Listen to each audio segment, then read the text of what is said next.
खबरों में वक्त हो चला है ब्रेक का। आप बने रहिए हिमाचल आजकल के साथ।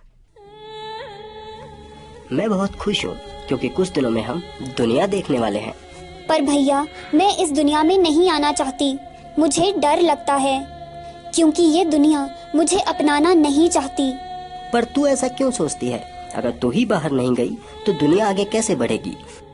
पर भैया, मुझे लगता है कहीं मेरे साथ भी ऐसा ना हो।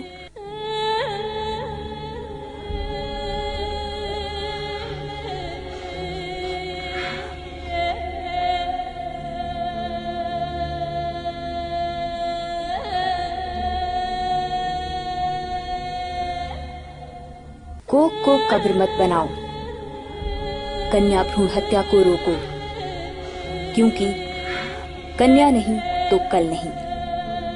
हिमाचल आजकल द्वारा जनहित में जारी।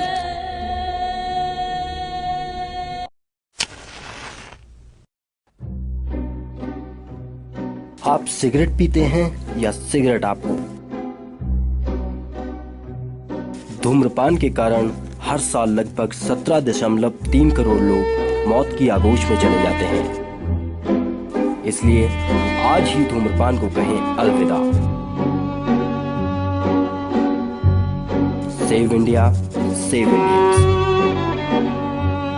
हिमाचल आजकल द्वारा जनहित में जारी। ब्रेक के बाद आपका स्वागत है। स्वास्थ्य व राजस्व मंत्री ठाकुर कौल सिंह ने जोगिंद्रनगर विश्राम गृह में पत्रकारों से बातचीत करते हुए पूर्व भाजपा सरकार द्वारा ग्रामीण क्षेत्रों में स्वास्थ्य योजनाओं की अनदेखी करने का आरोप लगाया है। उन्होंने ये भी कहा कि जल्द ही सरकार अपने चुनावी घोषणा पत्र के अनुरूप प्रदेश की जनता को हर सुविधा मुहैया करवाएगी।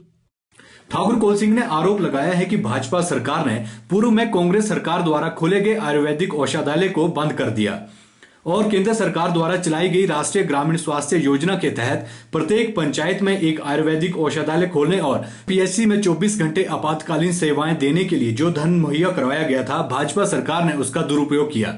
उन्होंने कहा कि भाजपा सरकार ने ग्रामीण क्षेत्रों की अनदेखी की है, जबकि ग्रामीण क्षेत्रों में 90% जनता रहती है तथा वहीं पर ही ज्यादा स्वास्थ्य सुविधाएं देने की जरूरत पड़ती है। कौल सिंह ने कहा कि अब सरकार प्रदेश के ग्रामीण क्षेत्रों में बेहतर सुविधा देने के लिए वचनबद्ध है। स्वास्थ्य मंत्री ने कहा कि प्रदेश भर में दवाओं की गुणवत्ता और दामों को कम करने के लिए भी नीति अमल में लाई जाएगी।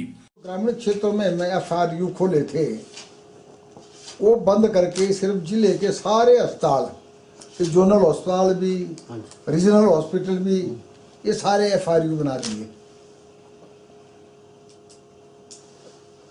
जो गाइडलाइन में नहीं था। आगे हो सकता है, अभी तो राष्ट्रीय ग्रामीण स्वास्थ्य मिशन है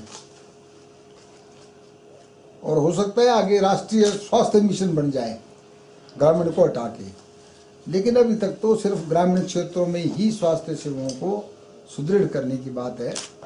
और उस पर मतलब हमने कहा है कि हमने ग्रामीण क्षेत्रों में स्वास्थ्य सेवाएं सुदृढ़ करनी है, ताकि ग्रामीण क्षेत्र में 90% लोग ग्रामीण क्षेत्र में रहते हैं हिमाचल प्रदेश में और 10% शहरों में रहते हैं, जबकि ग्रामीण क्षेत्रों में स्वास्थ्य सेवाएं पूरी तरह पिछली सरकार ने नजरअंदाज की है। जोगिंद्रनगर से सुभाष हैरी की रिपोर्ट। पिछले कुछ महीनों से पश्चिम बंगाल में तृणमूल कांग्रेस द्वारा वामपंथी और आम जनता पर किए जा रहे हमलों को लेकर वो केंद्र सरकार द्वारा रेल किराए में बढ़ाई जा रही वृद्धि के खिलाफ CPIM द्वारा राजधानी शिमला के उपायुक्त कार्यालय के बाहर विरोध प्रदर्शन किया गया।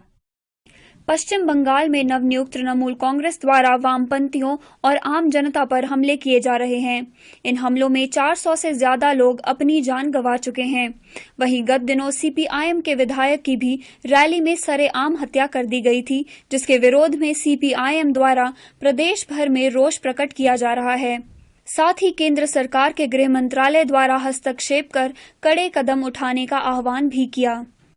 पिछले कुछ महीनों से लगातार पश्चिम बंगाल के अंदर जब से ये तृणमूल कांग्रेस की जो सरकार आई है, वो लगातार CPIM अन्य वामपंथी पार्टियों के जो कार्यकर्ता और आम जनता जो उस पर हमला वो लगातार कर रहे हैं, जिसमें कई लोगों की जानें अभी तक जा चुकी हैं। लगभग 400 से ज़्यादा वहाँ पर आम जनता जो है और CPM के कार्यकर्ता और नेता जो वहाँ पर मारे जा चुके हैं। और हिंसा इस कदर है कि एक पूर्व विधायक जो है पिछले दिनों उनकी सरेआम जो है वहाँ पर तृणमूल कांग्रेस के जो एक नेता थे, उन्होंने सरेआम रैली के अंदर जो है उनकी हत्या कर दी।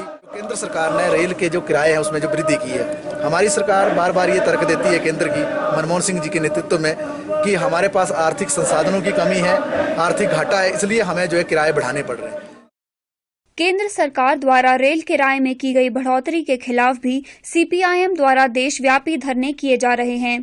सीपीआईएम ने आरोप लगाया है कि केंद्र सरकार आर्थिक तंगी का रोना रोकर रेल किराया बढ़ा रही है, जबकि यूपीए द्वारा पूंजीपतियों के टैक्स में छूट दी जा रही है। पिछले 5 वर्षों ने इस सरकार ने खरबपति पूंजीपति जो है, जो हिंदुस्तान के अंदर केवल 70 हैं, उनको जो है पिछले 5 वर्षों में 21 लाख करोड़ रुपए की जो है टैक्सों में छूट दी है। शिमला से सुभाष की रिपोर्ट।